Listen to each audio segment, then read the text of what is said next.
Hello and welcome to the module on client assessments.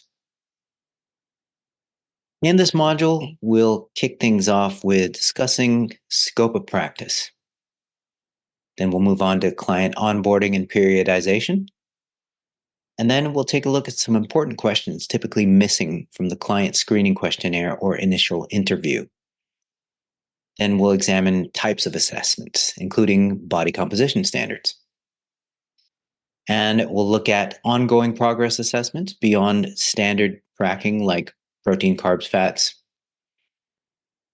And we'll close things out with weaning off of tracking. With that, let's start lesson 1 and look at scope of practice, polishing a blurry lens of that scope.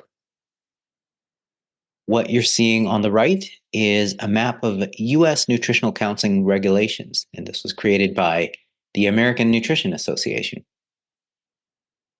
So if you notice the reddish, orange-ish states, it's illegal to perform individualized nutrition counseling unless licensed or exempt, and effectively only registered dietitians are eligible for licensure in these states.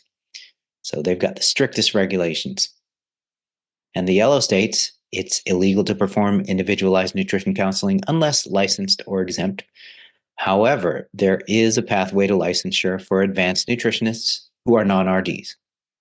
For example, certified nutrition specialists who it's a pretty rigorous type of credential that requires a graduate degree to even begin to get one.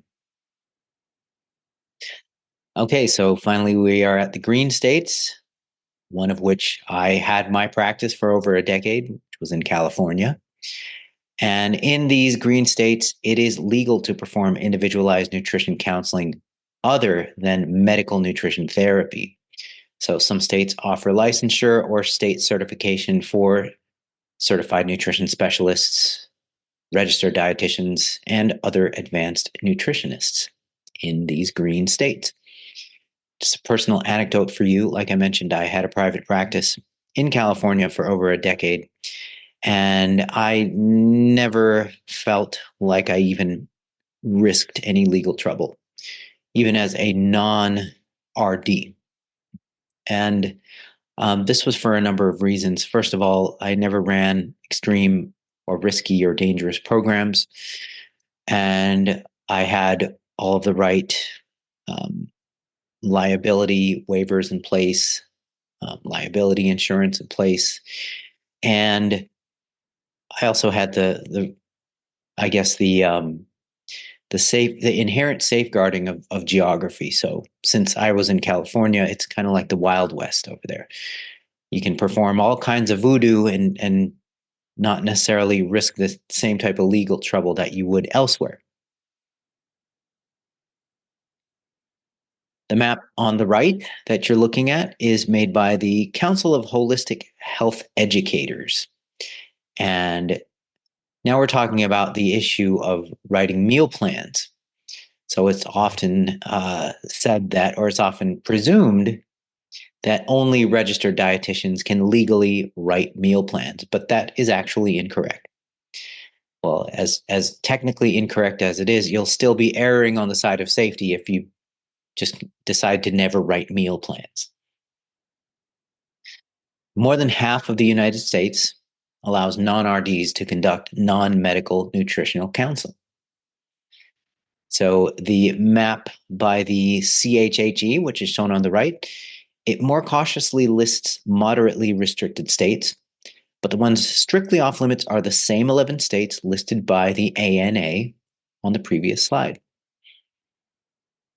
Otherwise, as long as services are not positioned to diagnose, treat, or cure disease, there are many ways that non-RDs, including nutritional coaches, can dish out dietary advice and still stay well within legal limits. And this, arguably, includes providing meal plans and or macronutrient targets. But I want to emphasize you should check with your state laws.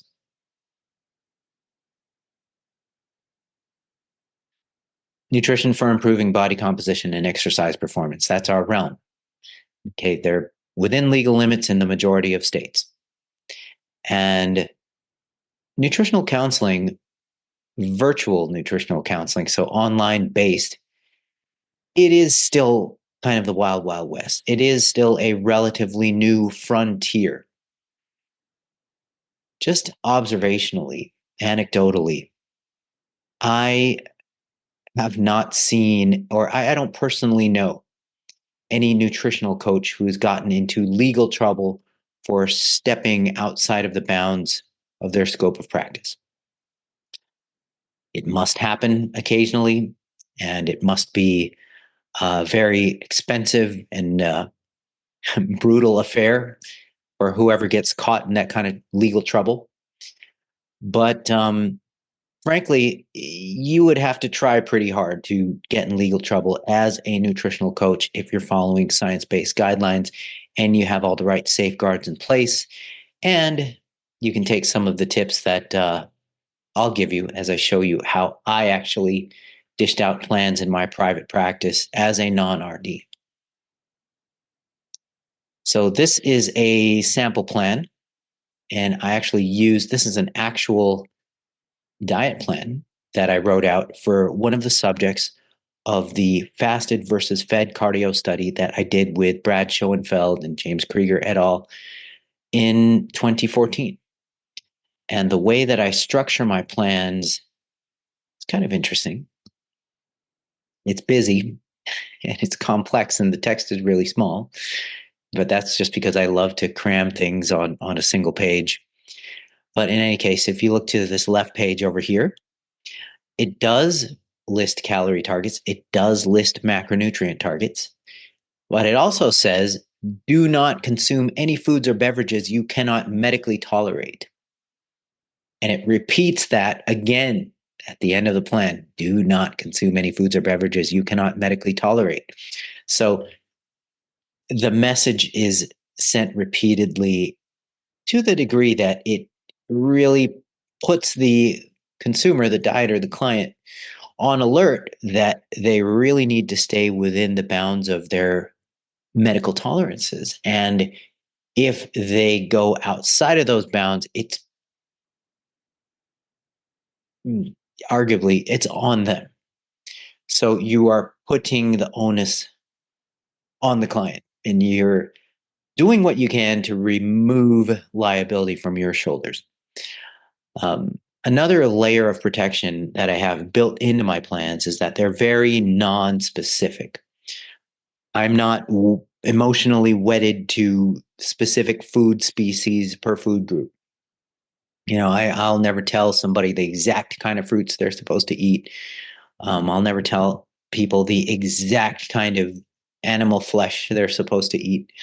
I give options.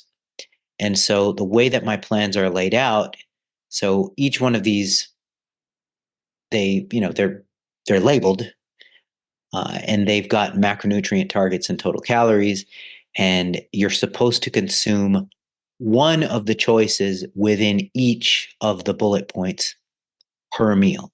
So each bullet point is a component of the meal. And it is the client's choice of which choice within each bullet point to have within the meal. And once again, I try to be as non-specific as possible.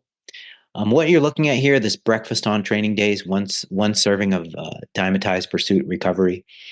This is the product that we use to feed our clients the protocol. So they either had this before their morning cardio or they had it after morning cardio. And then we ran the experiment for a number of weeks and then compared body composition effects in both groups. And this is a sidebar, yes. And there were no significant differences in body composition improvements. Both groups retained lean body mass and both groups lost significant body fat, but no difference between the groups, no significant difference between the groups. Okay, back to topic. I just wanted to explain why this element was in there. But I don't want you to focus on that element. I want you to focus on the fact that I didn't say, okay, breakfast is a chicken cacciatore.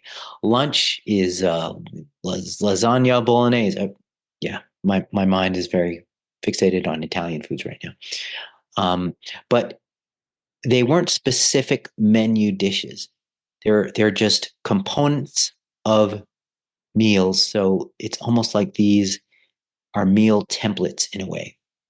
And then the client has the option to choose their own adventure with each bullet point, basically.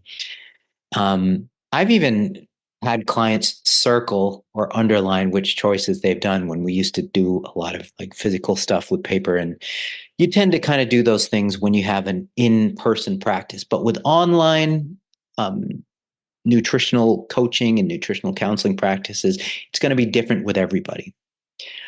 But my main point of showing you this slide is how I was able to kind of remove myself from the specificity of, in quotes, menu planning, but still be able to assign calories and macronutrients and foods. So, big point I want to make: when in doubt, refer out. If there are any client cases that you find to be of a clinical nature where somebody's asking you to diagnose and or treat disease, then that is simply outside of our scope. It's great to have an awareness of some very common clinical conditions that are nutrition related, and we actually have a module on that.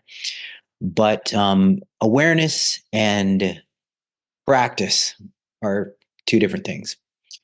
And so it's very important for nutritional coaches to build a network of clinical professionals, clinical and non-clinical professionals.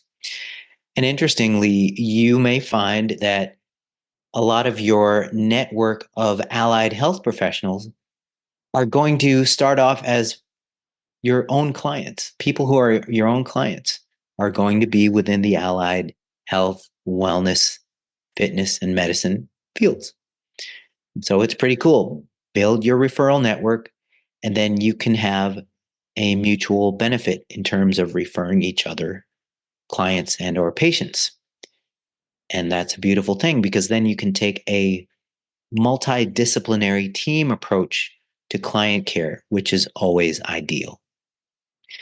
And with that, we have wrapped up lesson 1. I'll see you back on lesson 2, where we talk about client onboarding and periodization.